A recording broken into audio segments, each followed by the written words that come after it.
আজকে সারাদিন ধরে বাইরে বৃষ্টি পড়ছে। হঠাৎ ক্লাসের শেষে আমার একটি স্টুডেন্ট আমাকে বলল, আমার আর একটাই পাতা বেঁচে আছে, আর বেশ কিছুটা রঙও পড়ে আছে।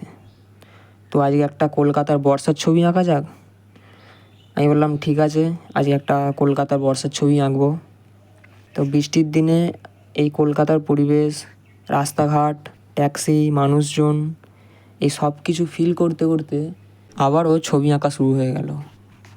বেশ একটা অদ্ভুত অনুভূতি সৃষ্টি হলো এই ছবিটা আঁকতে গিয়ে। কলকাতায় যখন বর্ষা নামে তখন কলকাতার পরিবেশটা সত্যি দেখার মতন।